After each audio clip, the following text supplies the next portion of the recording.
नमस्कार। स्वागत है आपका आधुनिक भारत के सीरीज में आर्ट्स विद आशुतोष सिन्हा के साथ। कल तक हम लोगों ने पढ़ा कि भारत में आने वाले विदेशी यात्री में सबसे पहला वास्को डी गामा रहा। ठीक है, वो पुर्तगाली यात्री थे और वो कालीकट के बंदरगाह पे आए जहाँ जमोरीन का शासन था। तो आपको मैंने होमवर्क भी दिया था कि एनसीईआरटी सार संग्रह अगर आपको मिलता है तो पेज नंबर 51 और 52 आप पढ़ सकते हैं, या 50-51 में मिल जाएगा। लेकिन हम बात करते हैं कि जब वास्को डी गामा भारत आया तो वो यहाँ के व्यापार से लाभान्वित कैसे हुआ और किस तरीके से यहाँ व्यापार करना चाहा, किस तरीके से यहाँ व्यापार स्थापित करना चाहा, और धीरे धीरे पुर्तगाली लोग गोवा के कुछ क्षेत्रों पर अपना आधिपत्य जमाते चले गए और वहाँ अपनी कंपनीज स्थापित करने लगे, कारखाने स्थापित करने लगे। तो इसको भी हम लोग कहानी के माध्यम से ही समझेंगे तो बेहतर होगा।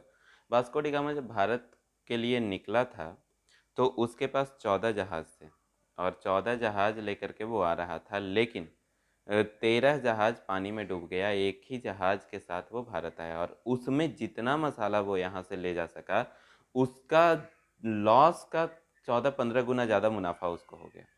इसका मतलब वो सोचता है कि अगर पूरा पूरा अगर हम जाते तो बहुत अमीर आदमी बन चुके होते, इसलिए बेहतर है कि भारत के साथ हम अपना संबंध स्थापित करें, भारत के साथ अपना व्यापार स्थापित करें और यहाँ व्यापारिक संबंध स्थापित करने के बाद हम यहाँ अपने संबंध को बढ़ाएं और यहाँ हम स्थापित हो जाएं। तो वास्को डी गामा की इस खोज ने पुनर्जागरण के युग का जन्म किया और वास्को डी गामा की इस खोज ने एक नए व्यापारिक संबंध को स्थापित किया और ये व्यापार अभी तक भारत के पक्ष में था, क्योंकि वो लोग वहाँ से जो आते थे वो मुद्राएं दे करके भारत से व्यापार का सामान ले जाते थे। यानी कि एक्सपोर्ट यहाँ से ज़्यादा हो रहा था, इंपोर्ट कम हो रहा था, और एक्सपोर्ट जिस देश का ज़्यादा होगा उस देश के पक्ष में उस देश के पक्ष में होगा व्यापार, उस देश के पक्ष में होगा लाभ। तो लाभ भारत के पक्ष में था। Is that clear? इसके बाद आप देखिएगा कि यहाँ जमोरीन का शासन था, तो भारतीय शासक या भारत के राजा इतने भी बेवकूफ़ नहीं होते थे कि किसी को तुरंत अधिकार दे देंगे।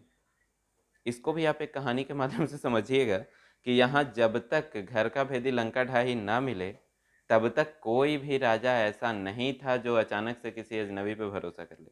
कोई भी राजा, जमोरीन का भी यही हाल था। वास्को डी गामा बार बार उसके लिए एक्सपेंसिव गिफ्ट्स लाता रहा, उससे मिलता रहा, लगातार 14-15 सालों तक प्रयास करता रहा, लेकिन जमोरीन ने उसको कोई भी अधिकार नहीं दिया।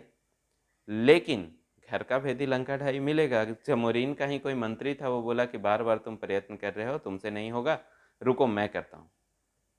वास्को डी गामा को चाहिए था, वो बोला ठीक है, क्या करना पड़ेगा, तो जो तुम उसको दे रहे हो उधर उसको देने के बजाय मुझे दे दो, तो ठीक है।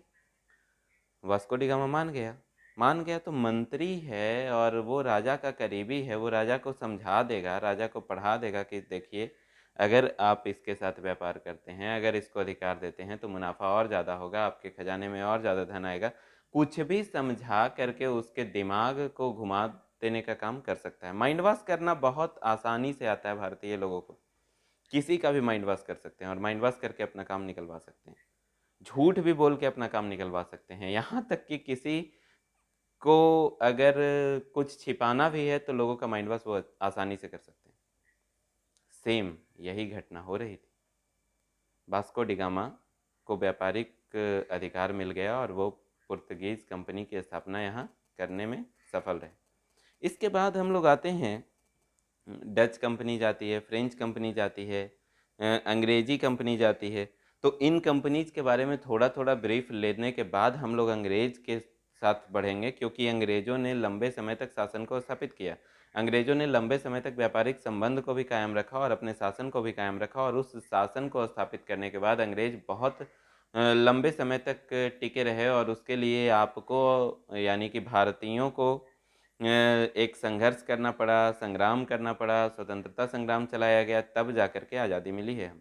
तो ये एक लंबा इतिहास का कड़ी चलेगा आपका।